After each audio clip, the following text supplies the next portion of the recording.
You know that feeling, right? Yeah. It's maybe 2:47 a.m. You're just lying there totally awake, and you're mentally playing out some conversation about, I don't know, a leaky faucet.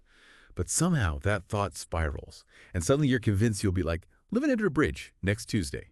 Welcome to the circus in your head. Today we're diving deep into Sandeep's book, MINDF CKED, a survival guide for overthinkers. Our mission, really, is to unpack why our brains do these elaborate mental gymnastics, and, more importantly, how we can maybe, just maybe, grab the reins. What I found so refreshing, like right away, is this core idea. Your brain isn't broken, it's just bored and dramatic. Yeah. And it's kind of counterintuitive, isn't it? The solution isn't about more thinking or some super complex plan. It's really for smart, self-aware people, probably like you listening, who just need, practical tools. Stuff that actually works in real life, not just vague, think positive advice. Exactly. And it makes sense when you think about it. Our brains are these, well, ancient survival machines. They were designed over millennia to spot dangers like, a saber-toothed tiger hiding in the bushes. But now they're trying to deal with modern stuff. Infinite scroll feeds, Slack channels, that weird email from your boss. So the brain just defaults to what it knows best. It treats every little uncertainty, every ambiguous signal as if it's life or death. It just loops and loops through all the possible dangers until you're just wiped out. That's the core disconnect, really. Yeah, and the book nails that description of the brain as a drama queen. It's kind of funny, but also, it seems like you can take any tiny thing and turn it into this epic tragedy, right? Like that example in the book, you stutter a bit in a presentation, and suddenly your brain fast forwards to you eating cat food under a bridge. It sounds absurd, but it's also chillingly relatable how quickly our minds can just go there. Oh, absolutely. And these aren't just like random worries floating around. Sandeep actually breaks them down into patterns. He calls them thought loops and doom spirals. And here's the tricky part. They feel productive. Your brain tells you, just think about it a bit more, you'll figure it out. But actually, they're problem creating. They don't solve anything. Well, think about the anatomy of a thought loop he describes. It usually starts with a trigger, right? Something uncertain happens, maybe a vague text message. Then your brain asks the question, often, what if? Or why did they? Next up is the story. And let's be honest, it's almost always a negative story your brain cooks up. Then you start the evidence hunt. You actively look for tiny clues, often misinterpreting things, to prove your negative story is true. Each little piece of evidence fuels the spiral. And boom, you're stuck in the loop. It's like a closed circuit, just feeding itself. No resolution. Yeah, and as you're describing that, I bet people listening are nodding along, recognizing their own triggers. The book mentions things like ambiguous communication, that text that takes hours to get a reply, or vague feedback at work, or just uncertain outcomes waiting for job interview results or medical tests. Even just replaying social stuff like, oh God, did I say the wrong thing? And future planning, obviously. Career moves, relationships, money. It's like our brains are wired to find any little crack of uncertainty and just worry it to death. And sometimes a thought loop gets, let's say, an upgrade. That's when it becomes a doom spiral. Basically, it's a thought loop plus catastrophic imagination. The classic example from the book, your boss just says, hey, can we talk this afternoon? And in like 90 seconds flat, your brain leaps from that simple request to a full-blown existential crisis. You're convinced you're getting fired, you'll never work again, you'll end up homeless. The sheer speed of that escalation is just... Oh, wow. It really is staggering. But why? Why do our brains love these loops if they're so draining? What's the evolutionary point of this apparent self-sabotage? Well, from an evolutionary standpoint, it actually made a lot of sense back then. Think about it. Missing one real saber-toothed tiger, that meant death. Game over. But imagining 100 fake tigers, that just cost you some energy, maybe some stress. So our brains evolved to err massively on the side of caution. Better safe than sorry. The issue now is that most modern threats aren't physical tigers. They're abstract, they're emotional, social. There's no clear tiger-gone threat over signal. So we're left swimming in ambiguity, and our ancient brain wiring just fills in the blanks with the worst possible outcomes it can imagine. Sandeep also points out these common personal loop patterns, and you might recognize yourself in one of these, like, are you the analyzer? Always dissecting conversations, looking for hidden meanings, convinced there's a logical answer if you just think hard enough. Or maybe the catastrophizer, instantly jumping to the worst-case scenario for everything.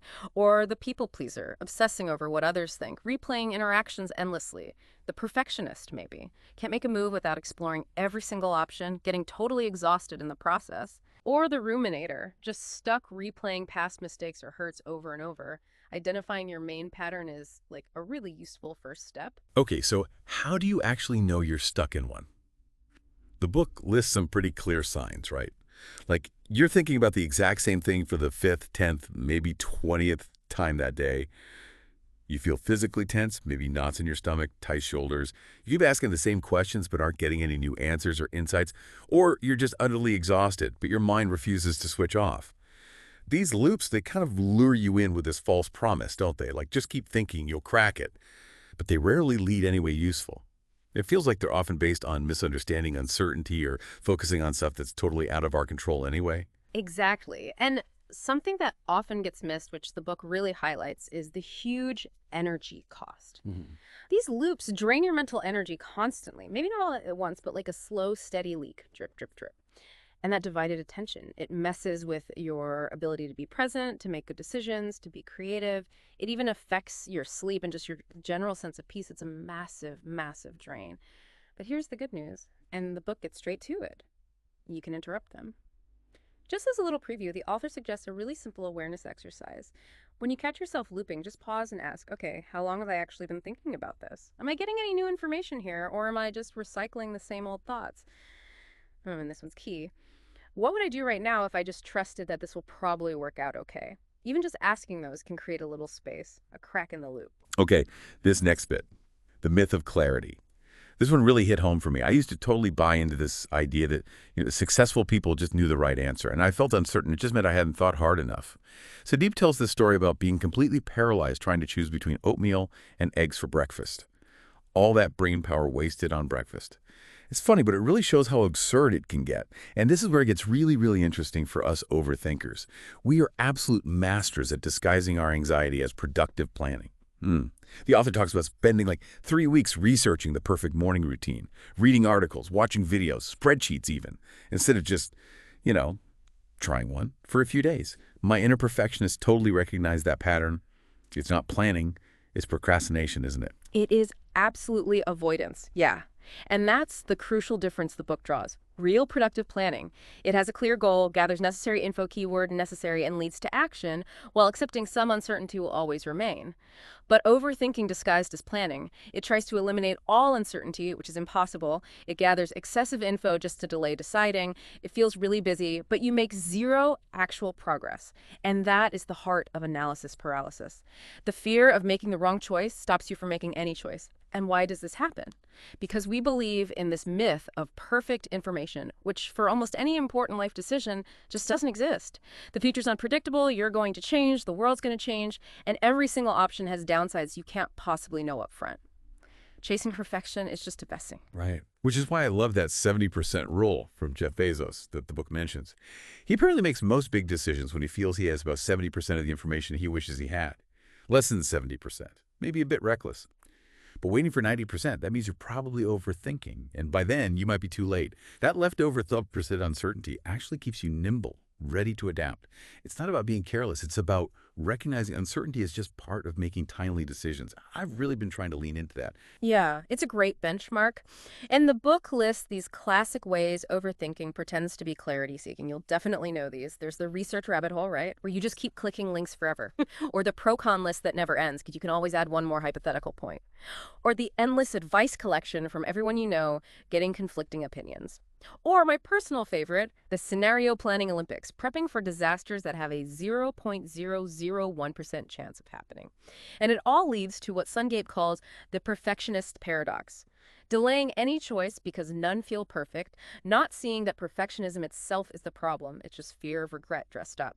Real clarity, according to the book, isn't about having every answer lined up. It's more about knowing your core values, accepting uncertainty as normal, trusting your own ability to handle things if they don't go perfectly, and focusing on whether a decision is genuinely reversible.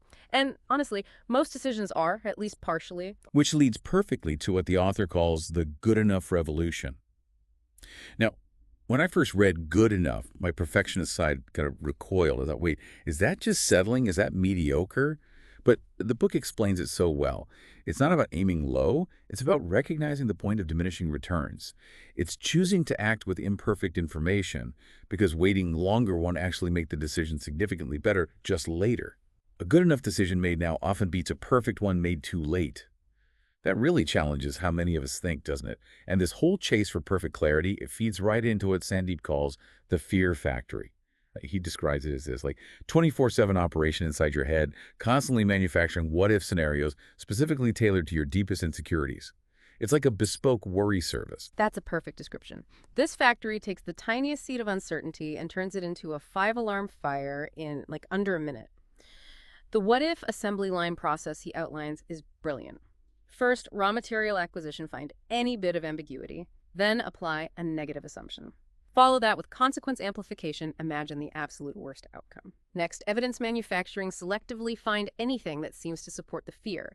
Then urgency injection, make it feel like this needs solving right now. And finally, quality assurance, make the whole scenario feel so real and plausible that it completely hijacks your attention. That example of a simple, can we chat later, from your boss turning into a week of sheer panic. Textbook Fear Factory production. And oh boy, does the factory have its greatest hits. The book even categorizes them, which is kind of darkly funny. There's the rejection collection, what if they don't like me? Right. The failure series, what if I mess this up? Yeah. The loss prevention line, what if I lose my job, money, or relationship? And the Judgment Day collection, what if people think I'm an idiot? It's like our brain has this personalized playlist of our worst fears ready to hit play at any moment. And the sneakiest part, the really insidious thing, is how fear puts on a disguise. It masquerades as wisdom. It presents itself as just being realistic or responsible planning or preparing for the worst. It sounds so reasonable, right? The probability distortion chamber is a key part of this. It takes things that are statistically super unlikely and makes them feel absolutely certain, totally inevitable. Your logical brain knows most texts get answered eventually, or most headaches aren't brain tumors, but this distortion field convinces you otherwise. It's a master illusionist. And it has that built-in urgency generator, too, taking these future, maybe never happen problems and making them feel like immediate crises, which just forces you back into that overthinking loop, trying to solve something that isn't even real yet. Yeah. So it becomes absolutely crucial to learn to tell the difference between this fear-based anxiety and genuine intuition. Fear, as the book points out, tends to feel urgent, frantic, maybe even panicked. It's often repetitive, focusing only on what could go wrong, and it leaves you feeling kind of paralyzed or stuck. Intuition, on the other hand, usually feels calmer. It might be persistent, but it's clearer, simpler guidance. It gives you a sense of direction without all the dramatic noise. Very different vibe. The book also flags the addiction to preparation. This is where we convince ourselves that worrying is preparing. But real, useful preparation leads to action and has an endpoint. Worry-based preparation just leads to mental burnout without ever actually getting you ready for anything. It just spins. Right. And then there are even secondary fears, like being afraid of the anxiety itself. What if I can't handle feeling this way? It's like a fear about fear, a meta loop. And the factory's quality control issues, pointing out that a lot of our fears are based on old stuff, outdated experiences, or faulty assumptions. Not every fear popping up is relevant or helpful now. Exactly. But you're not just stuck with this factory running wild. The book gives you a kind of shutdown protocol to dial back the production. When a fear pops up, you can consciously name the product. Okay, this is a classic failure fear. Okay. Check the manufacturing date. Is this fear based on something happening now, or is it recycled from, like, 10 years ago? Yeah. Inspect for defects. What actual concrete evidence do I have that this is true right now? Consider the source. Is this feeling like that frantic anxiety, or is it a calmer intuition? And finally, assess utility. Okay, brain, thanks for the input, but is thinking about this actually helping me right now or just making me miserable? It's like doing a quick mental audit. Okay, so we've kind of diagnosed the problem, dissected the loops, and the fear factory. Now, the really important part, what do we actually do? The good news is the book totally shifts into practical tools here. And it clarifies, breaking these loops isn't about somehow stopping your thoughts. It's pretty much impossible. It's more about getting better at catching them sooner and then redirecting that mental energy, like a skilled surfer learning to ride the waves instead of just getting constantly knocked over. One of the first really core techniques is called the CKED technique. It's an acronym. Spot the loop starting. Take a conscious breath. Observe what's happening in your body. And pick a new direction or focus. It's about that crucial interruption. Yeah, that pause is key. And related to the observe part is the body check-in method. It's such a great early warning system because often that physical tension, tight jaw, shallow breathing, weird feeling in your stomach, that's the very first sign that overthinking is starting up again, maybe even before you consciously notice the thoughts. The book suggests really simple physical loop breakers too, like just standing up and stretching, taking a quick walk outside, even splashing cold water on your face. Anything to ground you and break that mental fixation. And another powerful question to interrupt things is this thought real or recycled? Is this productive thinking, bringing new insights, or am I just spinning the same old, stuck thoughts again? If it's recycled, that's your cue to consciously shift your attention. And for decisions, which are huge triggers for overthinking, there's a really practical decision matrix for overthinkers. First, define the actual decision clearly. What are you really deciding? Second, list your realistic options. Usually it's just 2 or 3, not 20. Third, identify your values. What truly matters most to you in this situation? Fourth, use the 10-10-10 rule. How will you likely feel about each option in 10 minutes, 10 months, and 10 years? That perspective shift is huge. And finally, after all that, try to trust your gut. Tune into that quieter feeling. Oh, and if you're really stuck, the what would I advise a friend trick. We're often so much clearer and kinder giving advice to others. Absolutely. Then there are techniques specifically for creating distance from thoughts, called thought diffusion. So you don't fuse with the thought and assume it's absolute reality. You can simply label it, okay, I'm having the thought that. This creates a little space. It's just a thought, not necessarily truth. Or the silly voice technique, repeat the anxious thought, I'm going to fail, in a ridiculous cartoon voice. It sounds goofy, but it really deflates the thought's power. Or even just the thank you method. Thank you, brain, for that worry. I know you're trying to protect me. I've got this. It acknowledges the intention without buying into the content. For managing thinking time, the 2-minute rule can be useful. If something feels worth thinking about, give it 2 minutes of focused, intense thought, then make a decision or bark it. Done. And for those recurring worries, the worry window is great. Schedule, say, 15 minutes at 4 p.m. every day. That's your official worry time. If a worry pops up earlier, you tell your brain, nope, not now. We'll deal with that at 4. It helps contain it instead of letting it bleed into your whole day. I like that, containing it. And the book also talks about having a distraction toolkit, but it stresses strategic distraction, not just mindless avoidance.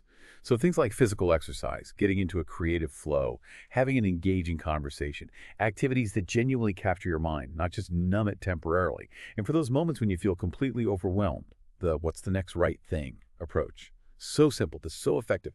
Don't worry about the whole staircase, just focus on the very next small right step you can take.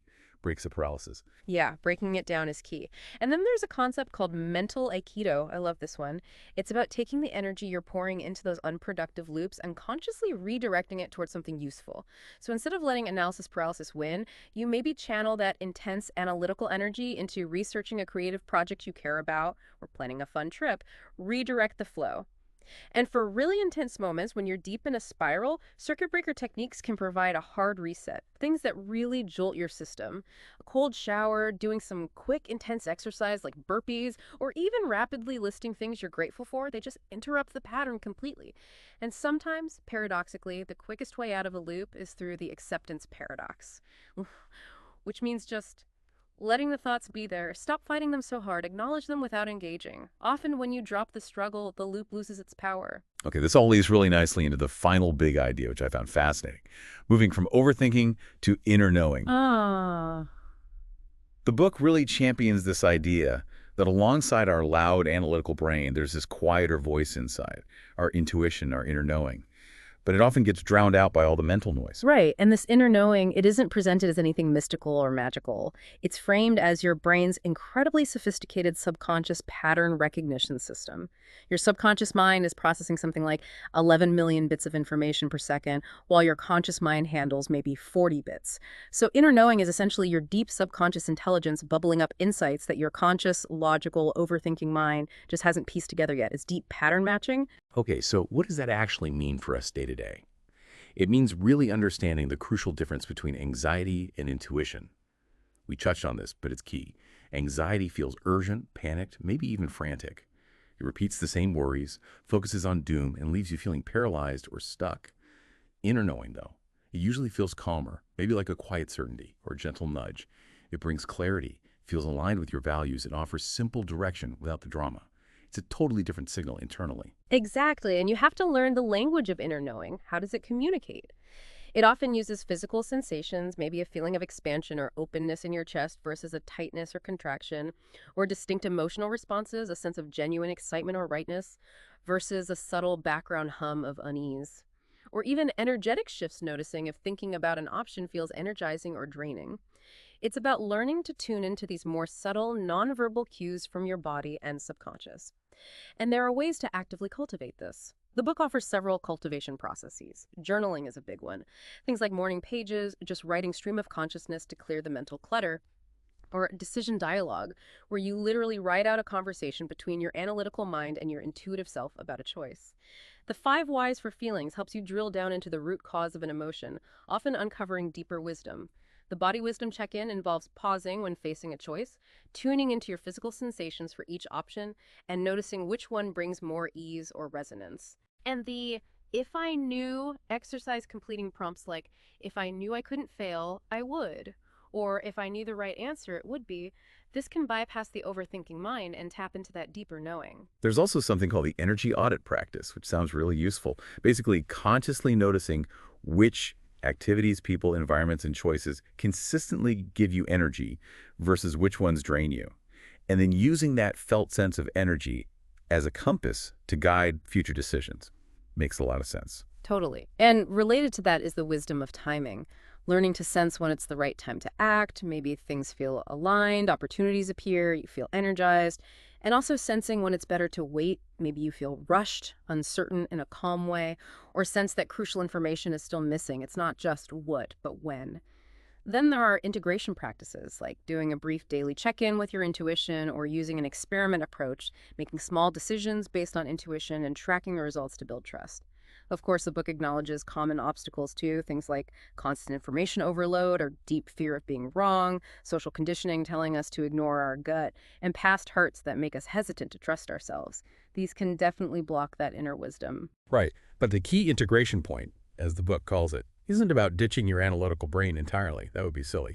It's about achieving right thinking, using your sharp analytical mind for what it's good at: gathering facts, weighing pros and cons logically, planning logistics, and using your inner knowing for what it's good at: understanding your values, sensing the right timing, reading situations and people, making choices that feel truly aligned. It's about integrating both systems for more effective, holistic decision-making. Not either, but both hand. So, wrapping this all up, I think the most powerful takeaway message from MINDF CKED is actually quite liberating. It's this: you don't need to fix yourself. You're not fundamentally broken or malfunctioning just because you overthink. In fact, that deep thinking, that ability to analyze, to see nuance, to consider possibilities, that's a real strength, a gift even. It only becomes a problem when it runs rampant, on autopilot, draining your energy without actually helping you. The whole journey described in the book, it's not about achieving some impossible state of never overthinking again. That's unrealistic. It's much more like learning to surf, as we said. Some days you'll catch the wave perfectly. Other days you'll wipe out. That's okay. Progress isn't about eliminating wipeouts. It's about catching those loops faster, spending less time tumbling around in unproductive spirals, and getting back on the board with more ease and maybe a bit more confidence each time. That's perfectly put. Success isn't this magical state of zero worry or doubt. It's really about being more present in your life, making decisions more from a place of clarity and values rather than just reacting to fear, trusting yourself more, trusting your ability to handle whatever comes your way, and using those amazing analytical skills strategically, consciously, instead of letting them run compulsively in the background. In fact, you could even reframe it as your overthinking superpower. Yeah. When harnessed, that thoroughness, that pattern recognition, that thoughtfulness makes you incredibly insightful, a great problem solver, a valuable friend or colleague. The goal is just to wield the superpower, not be wielded by it. Exactly. So, consider this permission granted. Permission to trust your judgment even when you're not 100% certain. Permission to make good enough choices and move forward instead of chasing elusive perfection. Permission to feel uncertain, sometimes that's normal, without letting it automatically trigger a 5-act tragedy in your head. And permission to take action before you feel like you have every single answer lined up. Look, the circus in your head, it'll probably never pack up and leave town entirely, let's be real. But, as we've hopefully explored today, you absolutely can learn to be the ringmaster. You can learn to direct the show instead of getting constantly trampled by the elephants. So maybe the question to leave you with is this: what's one small step, just one thing you could do today to start grabbing that whip, stepping into the center ring, and becoming the confident conductor of your own inner world?